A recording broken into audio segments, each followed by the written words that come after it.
piece of me died today. So Dead Island's about... Oh, I'm sorry. Were you looking for a plot? There's no plot in the game! I lie. You pick up books that are called facts, and it doesn't take you until a while to go into your inventory and truly realize that you actually have to do some reading. I don't want to read, I'd rather you show me in the cutscenes. There is one guy that has speculated what is happening on the island, and he reckons it's a UFO. I'm not kidding. He said it was a meteorite. What the You're a guy on an island. And I can tell you this right now, no matter what character you pick, it's always the same. Basically, it's like Borderlands. So there's the first game we're ripping off. I know it's easy to rip off games. I know it's easy to cover up that you've ripped off games, but this game does it so blatantly obvious, you might as well paint on the front of the cover, Borderlands, Dead Rising, Left 4 Dead, with Dead Island downloadable expansion pack burrito game. I understand that a lot of people like to play zombie games where it's all like, hey, let's pick up a bat, let's kill some zombies. But you know what? When I purchased this game, I actually expected a storyline. There's 4 characters to pick from. An Australian Aboriginal, a black guy, some Mohawk dude, and some other chick. There's only one thing that truly matters when you pick your character. That you pick the one character that's really good. About to be killed by some zombie. Come back here, you bitch! The characters themselves do not balance out well. There is a black guy that seems very good with blunt weapons. There is a chick who is really good with guns. But you don't really seem to find guns until the 6th hour into the game. Well, that was me anyway. But everybody else I asked hadn't found a gun until the 6th or 7th hour into the game. So if my character actually specializes in guns, you would expect to find guns. This game does seem to work well on the surface. It's kind of like GTA vomited all over Left 4 Dead, then had sex with Dead Rising. Okay, so if I wanted to make up a plot for this game, basically you walk around an island, you're actually just trying to get off the island. And you're doing tedious, stupid tasks for people, like, hey, I left my necklace inside a shack, can you go get it? I can't fall asleep without him and I'm very tired. And those monsters keep knocking. Will you find my teddy bear? There's main quests, side quests, and there's also continuous quests, in which case quests that you just want to level up on because you find pointless crap to give away, like water or alcohol. The map is actually quite big. When you first start out, the map is pretty average, but then when you move on, the map gets bigger. You know what? If this game didn't even have the missions and it was just about bashing up zombies and all about that fun, I actually probably would enjoy it a little bit better. But this game is trying to be too many games at once. Building the weapons. It seems okay when you get blueprints to make your weapons, but I don't understand why it costs me money to repair them. Who the f*** am I paying for to repair my weapons, I ask you?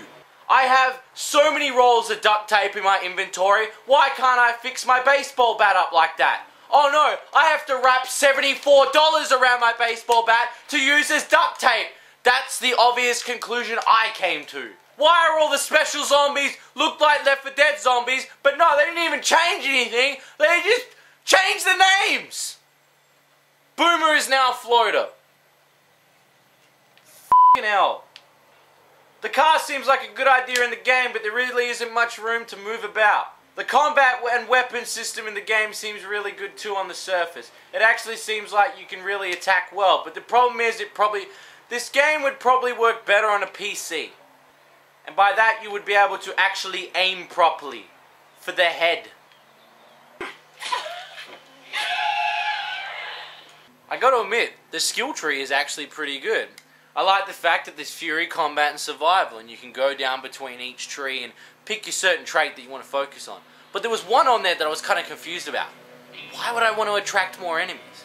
Every tree seemed to be positive, except this one tree that had this one negative thing on it, and it was survival.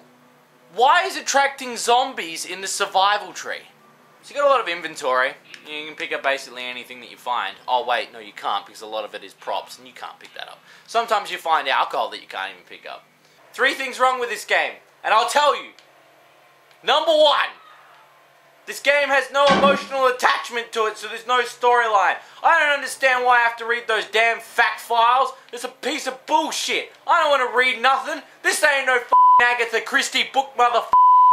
What are these little tape recordings? I don't even give a shit about the tape recordings. Yeah, I know that's probably part of the plot, but I actually don't care because I'm too busy killing shit. If you wanted to put a storyline in, put it where I'm actually going to see it in the f***ing cutscenes that I don't actually f***ing watch. That emotional trailer, that was not made by Techland. That trailer was the most moving trailer I have ever seen in my entire f***ing life. I would rather watch that trailer again and say the game never came out, and then tell everyone this was going to be the most emotionally f***ing moving game I've ever played, but it never came out. The second problem with this game is it has that many bugs in it, and I'm talking about why does my inventory have to scroll up? Why don't the graphics work sometime? Why do the zombies not die sometimes? Sometimes when you hit a zombie, he seems to get a critical hit, the game glitches out, and you instantly lose all your health. Sometimes when you save the game and you load it back up, you lose all your weapons. Sometimes it'd be nice to actually have a save button in the menu. Why is it when I started the game up that it told me that I didn't have enough players? Why? Oh, that's right, I had to go to options and I had to change it from cooperative to single player. I don't understand why I walk in the room every 5 seconds and the NPC is like, have you found the plane yet? Why? I don't give a shit. I'm doing someone else's mission. Why is everybody's Australian accent shit? I'm Australian. This is how I sound. Why couldn't they? We don't all sound like that. The graphics seem really good on the surface when you look at it, but sometimes the graphics glitch out. The NPCs won't shut the f*** up. When you get attacked, they just stand there. It's like they didn't even get programmed. The third and final problem I have with this game, and it's the biggest problem with this game, is that because it's copying all these other games, Dead Island isn't Dead Island. What is it bringing to the table? Dead Island is not bringing anything to the f***ing table. Dead Rising brought a f***ing steak. Left 4 Dead brought a f***ing turducken. What did Dead Island bring? A napkin so it can eat everybody else's shit! The reason I'm playing this game now is because I feel this game is going to sit on my shelf and taunt me. Why aren't you playing me? You should play me. I'm so easy to beat. I actually played the co-op. The co-op actually wasn't that bad. And then I woke up. This game seems okay on the surface when you're playing it, but when you actually get down to the deep bones and recesses and guts of this game, you soon realize that there is a deep cancer within Dead Island that you want to burn out with some sort of laser that they haven't created yet, so obviously you will slowly die from it. If you're a zombie lover, then this game is clearly a 10. But if you're a video game player, this game is a 7. And I'm being really nice. I'm being really nice. This game is poo-poo! I have my opinion, you have your opinion. Peace out! The whole game's broken. Get out of the car! Stop glitching! So many glitches in this game. Why does the map stop working?